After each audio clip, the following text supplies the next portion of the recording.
히브리서는 기도에 관한 말씀을 통하여 우리를 기도의 자리로 격려하고 있는데요. 하반기를 맞이해서 우리 성도들이 깨어서 기도할 수 있기를 바랍니다.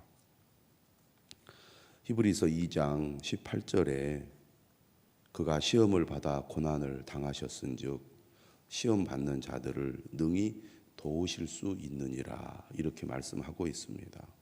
우리가 살아가면서 어려운 일들을 많이 만납니다. 일상적으로도 그렇고 또 영적으로도 그런데요.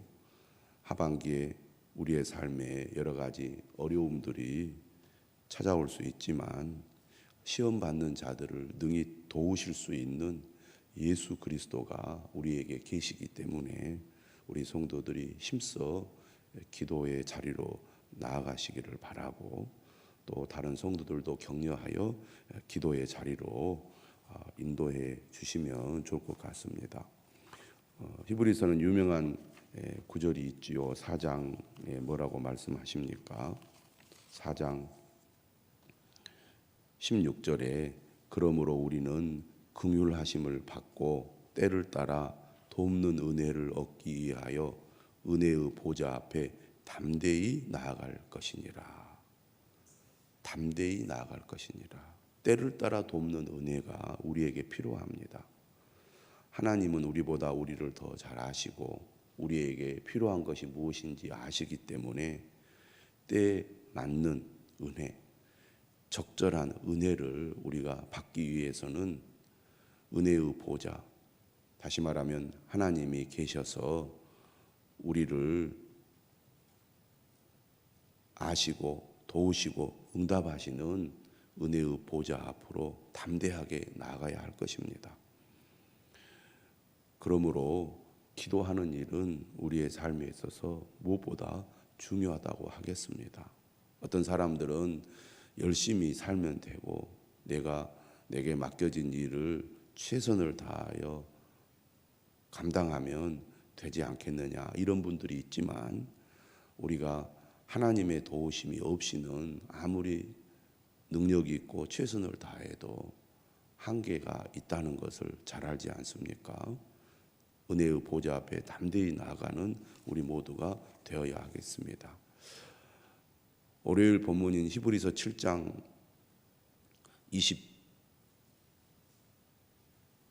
25절에서도 그러므로 자기를 힘입어 하나님께 나아가는 자들을 온전히 구원하실 수 있으니 이는 그가 항상 살아계셔서 그들을 위하여 간구하심이라.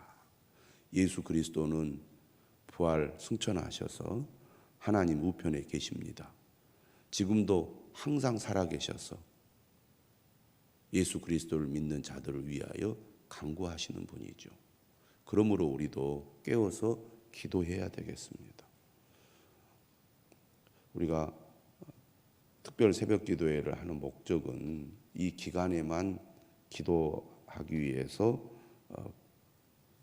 특세를 하는 것이 아니라 이러한 시간들을 마련해서 다시 기도를 회복하고 기도의 삶을 살아가자고 하는 것입니다. 그런데 아직도 기도가 얼마나 중요한지 잘 모르고 기도에 깨어있지 못하는 분들이 많이 있는데, 히브리서 말씀대로 매일 피차 권면하여 함께 기도하는 우리 모두가 되어야겠습니다.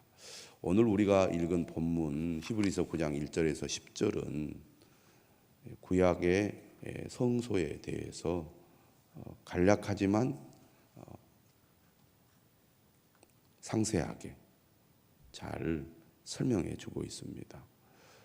지금 우리가 읽은 이 본문은 기존 대제사장들과 예수님을 비교하는 내용입니다. 어제 말씀에 보면 대제사장과 관련해서 세 가지 요소, 다시 말하면 제물과 섬김의 장소와 새 언약, 이 세 가지 내용을 통해서 대제사장과 예수님을 비교했는데, 오늘 우리가 읽은 본문은 주로 섬김의 장소에 집중해서 설명을 하고 있습니다. 다시 말하면 장막 성전을 소개하면서 시작을 하는데요. 장막이라는 것은 말 그대로 텐트로 만든 이동형 집을 가리키죠. 그래서 모세를 통해서 세워진 이 장막 성전은 길이가 100규빗, 약 45m고요. 너비가 50규빗, 약 22.5m입니다. 우리가 일반적으로 1규빗이 45cm라고 하는데요. 우리가 쉽게 이해하려면 보통 50cm 이렇게 잡습니다. 1규빗이라는 것은 팔꿈치부터 손가락 끝까지의 길이를 가리키는데요. 성전의 길이가 100규빗, 너비가 50규빗, 직사각형 형태를 가지고 있고 높이는 5규빗입니다. 2.25m의 천으로 울타리를 만들어서 외부와 분리를 하죠. 출애굽기를 보면 출애굽기 또 민수기를 보면 광야 이스라엘 백성의 진영 중앙에 이 성전이 세워졌습니다. 울타리 안에는 제물과 예물을 드리는 뜰이 있고 하나님의 임재를 상징하는 천막으로 된 성소가 있습니다. 뜰에 뭐가 있습니까? 제사를 드리는 번제단과 물두멍이 있죠. 제사는 삶 가운데 벌어지는 여러 상황들, 곧 죄 문제의 해결과 관계 회복과 헌신과 감사를 드리는 형식을 취했습니다. 상황에 따라 드린 제물을 같이 먹기도 했죠. 화목제의 경우에는 제사를 드린 사람들도 함께 먹을 수 있었습니다. 물두멍은 무엇입니까? 제사장들이 손발을 씻을 수 있는 물을 담고 있는 건데 정결한 섬김을 위한 기물이라고 하겠습니다. 천막으로 된 성소는 길이가 20규빗, 약 9m죠. 너비가 10규빗, 4.5m입니다. 이런 직사각형 구조를 가지고 있고 높이는 10규빗으로서 4.5m입니다. 그러니까 울타리보다 5규빗이 높아서 이스라엘 모든 진영에서 다 볼 수 있게 되어 있었습니다. 성소는 조각목으로 되어 있는 이걸 아카시아 나무라고 합니다. 물론 우리가 보는 그런 아카시아 나무와는 다른 나무입니다. 이 아카시아 나무와 금을 사용해서 뼈대를 만들었고 지붕은 없는 형태죠. 외부는 3가지 덮개로 덮었는데 가장 안쪽은 청색, 자색, 홍색 실로 그룹을 수놓은 천이었습니다. 창세기 3장에 보면 생명나무를 지키는 그룹, 다시 말하면 천사, 화영검을 든 그룹이라는 천사가 있지 않습니까? 그것을 상징하는 것으로서 죄인들이 하나님을 함부로 만날 수 없다는 것을 의미한다고 하겠습니다. 그 위에 두 번째로는 염소실로 짠 천으로 덮고 맨 바깥에 해달 가죽으로 만든 덮개를 씌워서 보호를 했습니다. 성소 안쪽은 휘장을 통해서 공간을 분리하죠. 성소 입구에서 휘장까지의 공간을 성소라고 부르고 그 안쪽을 지성소라고 부릅니다. 이 성소 안에는 금향로의 금 등잔대와 진설상이 있었죠. 등잔대는 남쪽인 성소 입구 왼쪽에 있었는데요. 빛이신 하나님이 거하시는 상징이고 창문 없는 성소에서 일하는 제사장에게 빛을 주었습니다. 진설상은 등잔대 맞은편 곧 북쪽에 있었는데 이스라엘 12지파를 상징하는 12개의 빵을 올려두었습니다. 금향로는 지성소를 막고 있는 휘장 앞에 놓았고 지성소를 볼 수 없게 가리는 기능이었지만 또 하나님께 드리는 신자의 기도를 상징하기도 했죠. 그래서 이 성소 안에는 등잔대와 또 진설병을 올려놓는 떡상과 그리고 금향로가 있었습니다. 성소 안쪽 휘장 뒤에 있는 가로 세로 높이가 10규빗 되는 정육면체 공간을 가장 거룩한 장소인 지성소라고 불렀습니다. 휘장에는 그룹을 수놓았는데 모세의 장막 성전에서 그룹을 수놓은 것 중에 가장 안쪽에 있었죠. 그룹을 수놓은 다른 두 개 중 하나는 장막 성전 입구를 막은 것으로서 거룩한 곳으로 들어감을 확인시키는 기능을 하고 있고, 다른 하나는 성소의 가장 안쪽 덮개로서 거룩한 장소를 구분하는 상징적인 역할을 했습니다. 자, 지성소 내부에는 뭐가 있습니까? 바로 언약궤가 있습니다. 아카시아 나무를 금으로 싸서 만들었는데 하나님과 이스라엘 사이에 맺은 언약을 증거하는 두 개의 십계명 돌판을 담고 있기 때문에 언약궤 또는 증거궤 이렇게 불렀습니다. 언약궤 안에는 또 뭐가 있었습니까? 만나를 담은 금 항아리와 싹이 난 아론의 지팡이가 있었죠. 만나 항아리는 하나님이 언약 백성을 돌보셨다는 것을 증거하기 위한 것입니다. 40년 동안 매일 하나님께서 이스라엘 백성들, 광야 이스라엘 백성들에게 만나를 내려주셨잖아요. 아론의 지팡이는 하나님이 세우신 모세와 아론의 권위를 인정한 증거입니다. 12지파 중에 아론의 지팡이에만 싹이 나서 하나님께서 아론을 택하셨다는 것을 보여주신 거죠. 언약궤 위에는 순금으로 만든 덮개가 있었습니다. 이 덮개를 가리켜서 속죄소라고 그러죠. 대속죄일 때 대제사장이 염소의 피를 그 위와 주변에 뿌려서 백성의 죄를 용서하는 의식을 치렀습니다. 이 속죄소 위에는 금으로 만든 그룹이라는 천사 형상 두 개가 이렇게 서로 마주보면서 날개를 이렇게 뭐라 그럴까 잇대어 가지고 언약궤를 감싸는 모습을 하고 있습니다. 이런 지성소와 언약궤는 언약 관계와 관련해서 몇 가지 기능을 하는데요. 첫째는 하나님의 거룩한 임재를 상징하는 겁니다. 하나님이 실제로 그곳에 계시지는 않지만 지성소의 존재는 언약 백성이 자신과 함께하는 하나님을 인식하게 했습니다. 특별히 이스라엘 진영 중앙에 있었고, 보통 장막보다 높이 솟은 것과 그 위에 있는 구름 기둥과 불 기둥을 통해서 어디서나 하나님의 임재를 확인하도록 했다는 겁니다. 두 번째, 언약궤는 언약 백성을 향한 하나님의 선한 의도를 반영하죠.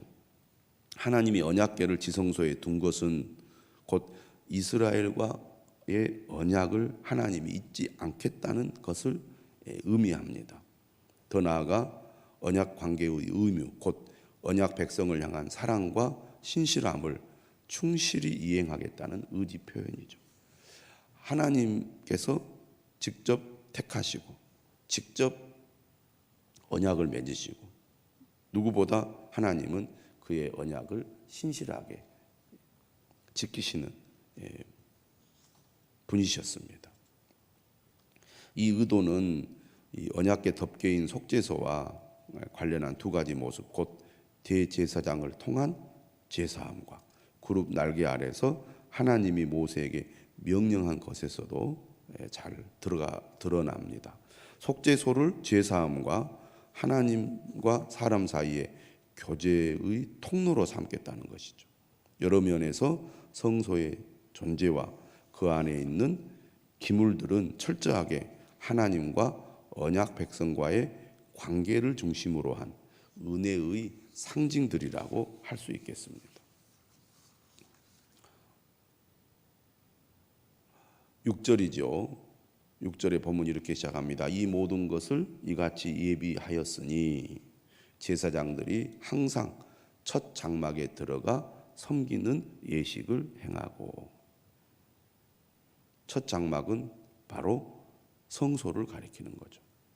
제사장은 뜰에 있는 번제단에서 매일 아침과 저녁에 순양을 뜰에 있는 번제단에서 소제와 포도주를 붓는 전제와 함께 드렸습니다. 그리고 성소에 들어가 그 안에 있는 세 가지 기물, 다시 말하면 금양로와 떡상과 그리고 등잔대, 이 세 가지 기물과 관련한 일을 수행해야 했죠. 우선 매일 일가로 등잔 때에 순수한 올리브 기름을 붓고 매일 저녁 불을 피워서 다음 날 아침까지 성소를 비추게 했습니다. 또한 금향로에 향기로운 향을 채워 넣어서 매일 아침과 저녁에 향을 피웠죠. 이 예외에도 제사장들은 안식일마다 진설상에 12개의 빵을 올렸습니다. 하나님께 드린 빵은 거룩한 것이기 때문에 매주 새로운 것으로 바꿔 드린 후에 이전 것은 제사장들이 성막들에서 먹었습니다. 빵은 그들의 주식이잖아요. 우리와 좀 다릅니다. 우리는 매일 밥을 해서 먹지만 이 빵을 먹는 사람들은 빵을 만들어 가지고 상당한 기간 동안 빵을 먹잖아요. 이 진설상에 올려놓은 빵 한 덩어리가 약 4.4리터 정도 되었다고 합니다. 그러니까 12덩이의 빵은 상당한 양이라고 하겠습니다. 지금처럼 먹는 것이 풍족한 시대와는 전혀 다르겠죠.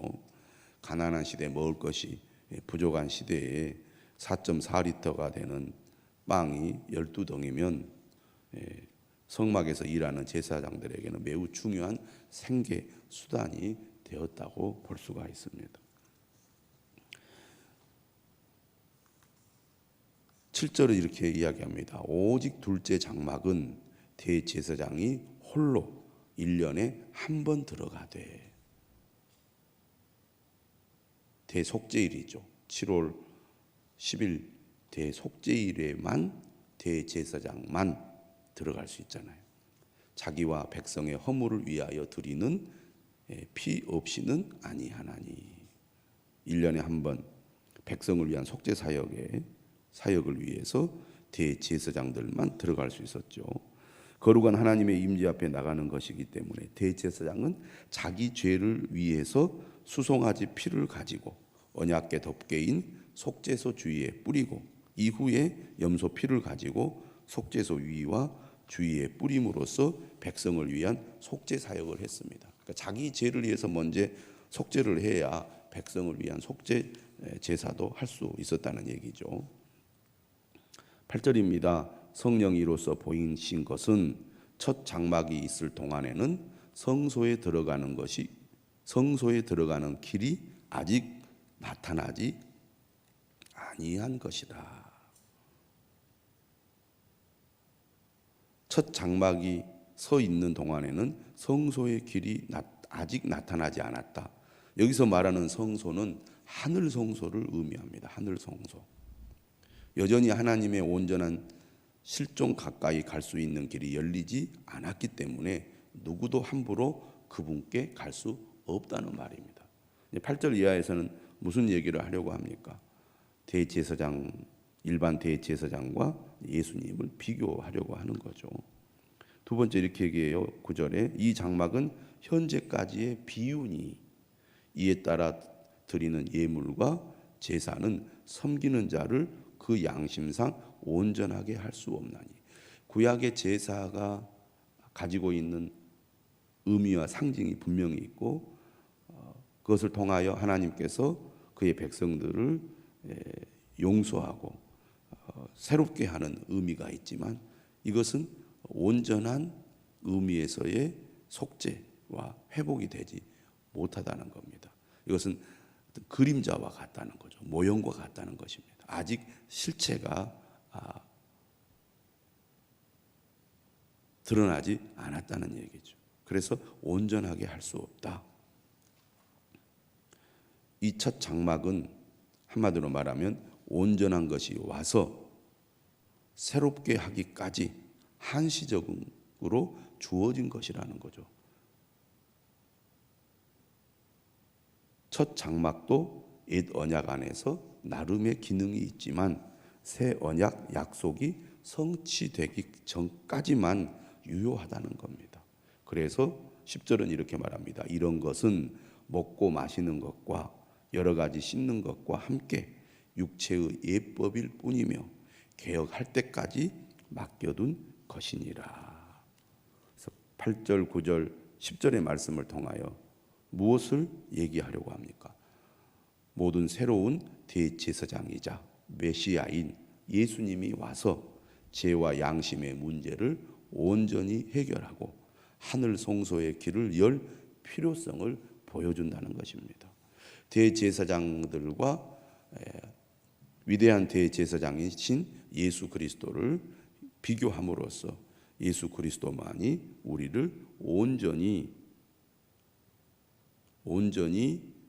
죄로부터 깨끗하게 해주시고 온전히 하나님 앞에 나아갈 수 있도록 해주신다. 그러므로 예수 그리스도를